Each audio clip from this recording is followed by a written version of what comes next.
Coming up next on Cordisco's Corner. And this is what we ended up with? Mr. Magoo? My God, how far we have fallen.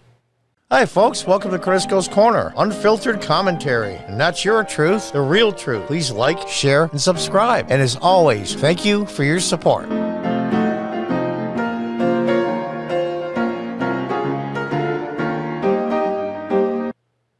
Hi, folks. Welcome back.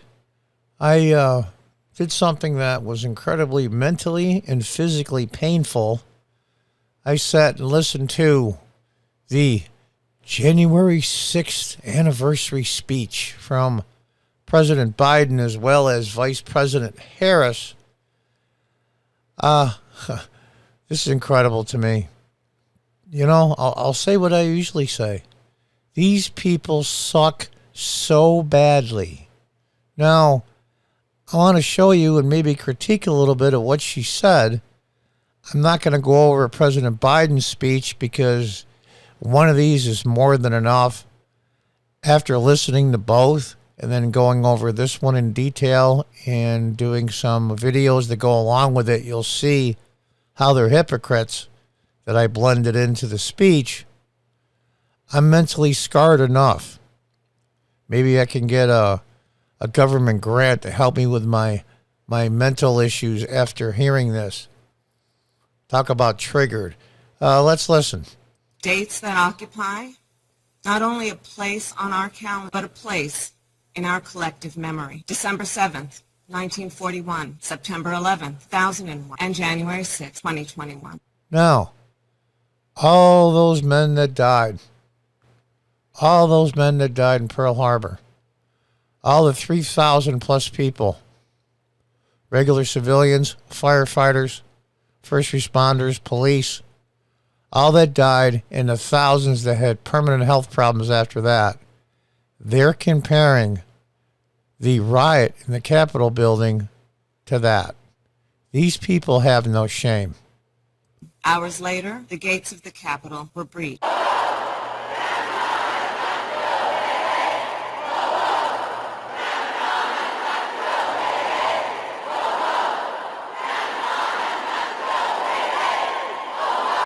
People forget that. The Hart Building was overrun. This is the second or third time. I believe it was a couple of years ago they organized a protest. These same Democrats that occupied every single floor of a Senate building, every single office, shut the whole place down. That wasn't an insurrection? And here's the thing. If it's called an insurrection and it isn't an insurrection, what is it? It's just a plain old riot. And the fact of the matter is the number of people that were charged with insurrection were zero. Even the FBI said there was no organized attack on the Capitol building and our government.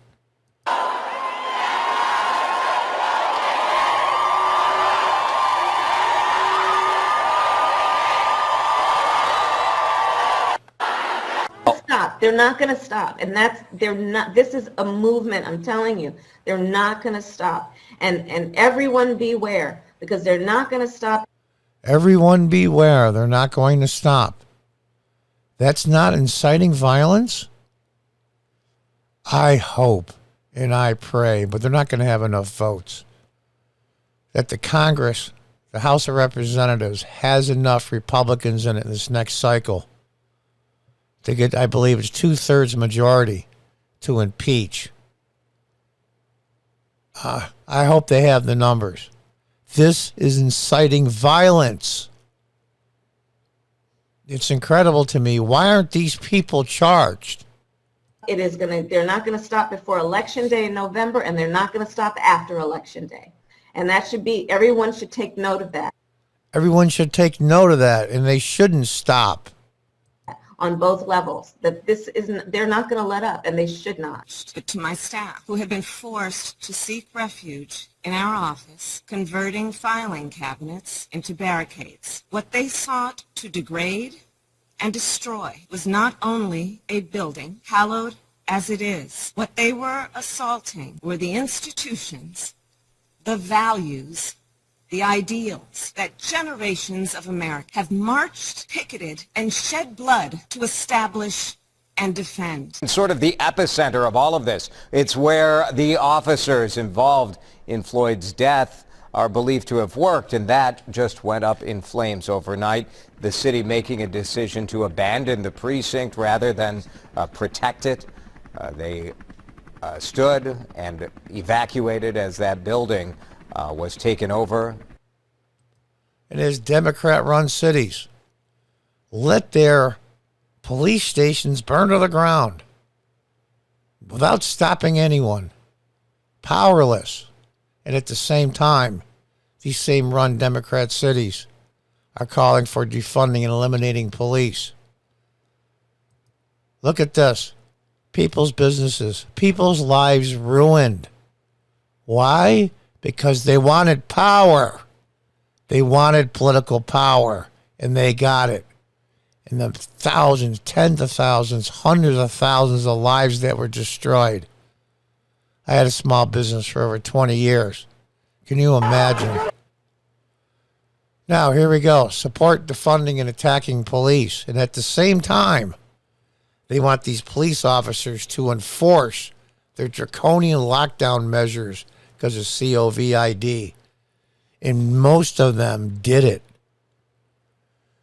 Men and women of law enforcement, your allies, your list of allies is getting short. Do not use the power of the police department to enforce lockdowns. You, like I said, your allies are few. Don't alienate the few that do support you.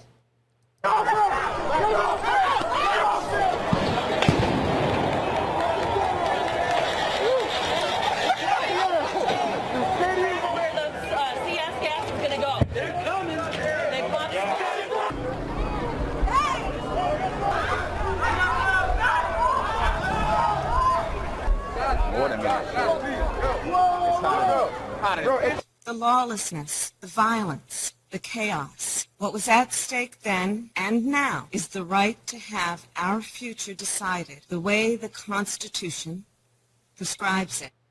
The way the Constitution prescribes it. As you had your way, you would take the Constitution of the United States and wipe your ass with it. All they care about is power, period. Permanently. Now, they encourage these people to attack the White House, the seat of the executive branch of government, the head of the armed forces. Unbelievable. And then they almost burned down a 300-year-old church across the street, a church where James Madison, our fourth president, attended. It's incredible to me. How can almost 40% of the people believe this?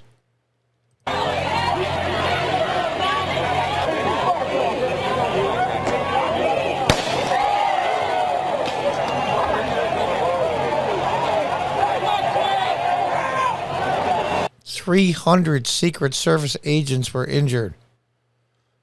A dozen or so fairly seriously. And what was said? What was said by these same so-called democratic constitutional leaders? Nothing.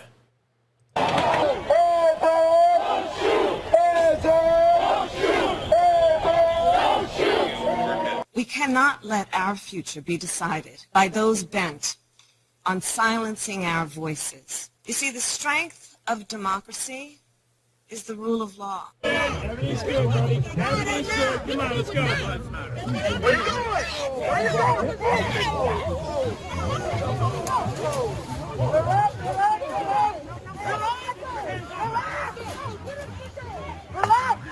Having anarchists, Antifa, BLM rioters become your on-the-ground army to go after your political opponents.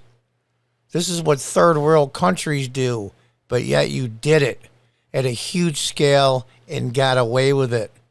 And people, this is what you voted for.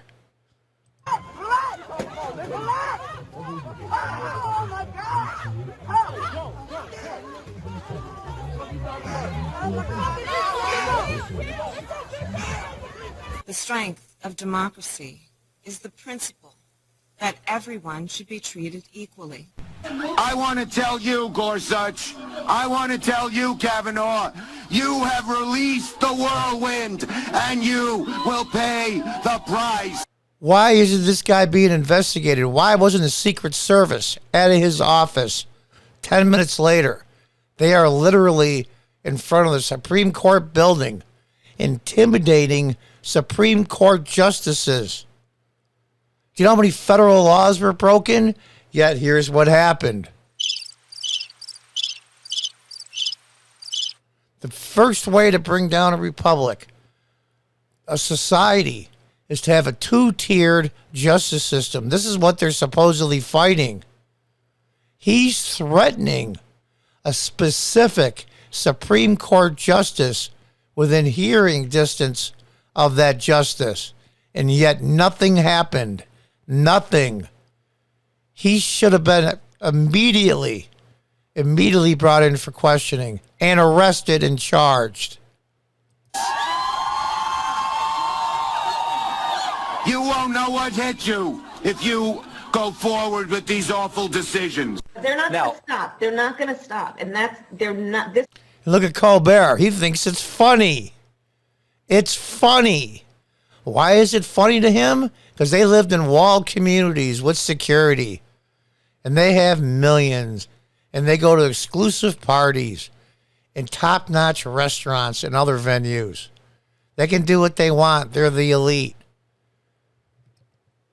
They don't give a about the rest of us. They don't care. They don't care. He's got his millions. His shows in the toilet. He doesn't care. He thinks this is funny. Promoting violence. But at the time, a vice presidential candidate. This is a movement. Everyone beware. They're not going to let up, and they should not. If you see anybody from that cabinet in a restaurant Threatening federal cabinet members, some of the highest level officials we have in our country. This includes the Secretary of State, the Attorney General, the Department of Homeland Security heads. She's telling the crowd to threaten them when they see them in public. Why isn't this moron in jail? She used to be a Black Panther, so I guess you don't change that much over time. in a department store, at a gasoline station, you get out and you create a crowd. And you push back on them. And you tell them they're not welcome anymore, anywhere. I just don't even know why there aren't uprisings all over the country. Maybe there will be. Yeah, uprisings to put you in jail. These people are evil. And I don't use that term very often because it's really, really a serious term. They are out of control and they don't care if they bring the country down. She's made tens, hundreds of millions of dollars inside stock trading. Just last week, a reporter asked her about changing the rules. She said, no, that's okay. She made hundreds of millions of dollars. These people need to be arrested and prosecuted. Including those who later succumbed to wounds, both visible and invisible.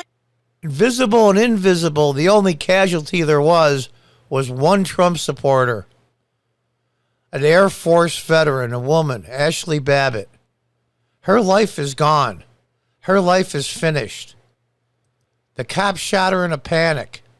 But it's amazing, though, if a police officer is attacked by anyone, God forbid if they're a black male, and they're attacked with a weapon and they fire and that person dies, they burn down that city with the support of this clown.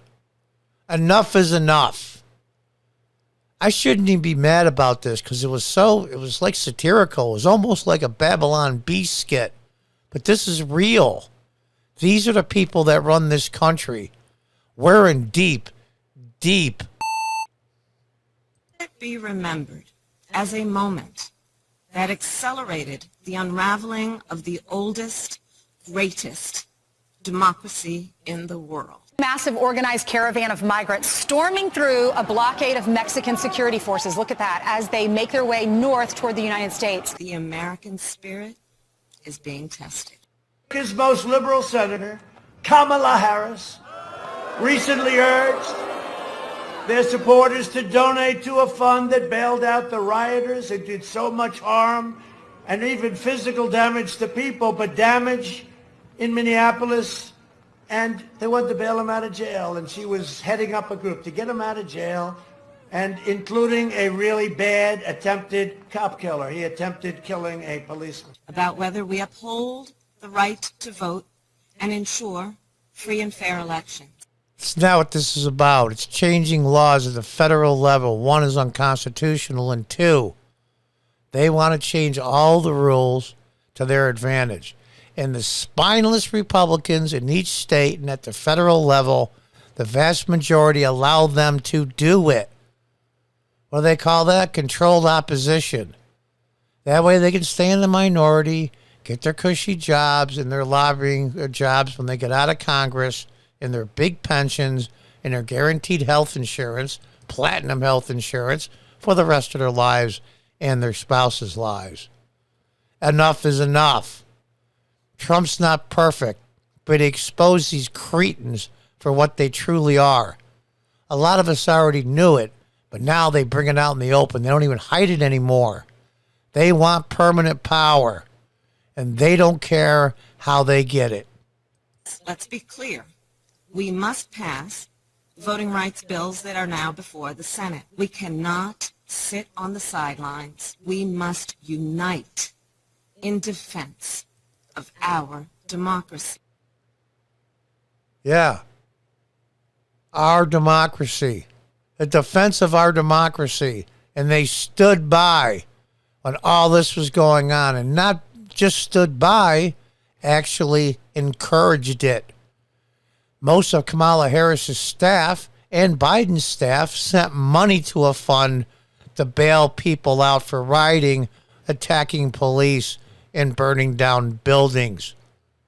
Open borders, millions coming in. All that does is take away the low-paying jobs, the startup jobs, from millions of American citizens. And the vast majority of them are non-white. Why, oh why do minorities keep voting for Democrats? Ensure domestic tranquility. Number of people in the scheme of things protesting to begin with, very few of whom committed acts of violence.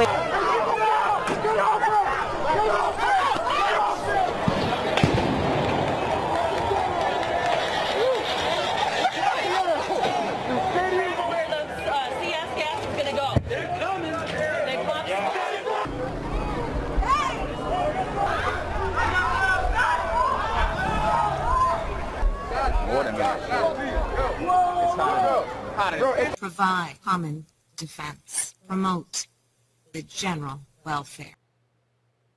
The general welfare. There's somebody's life gone. Maybe even literally.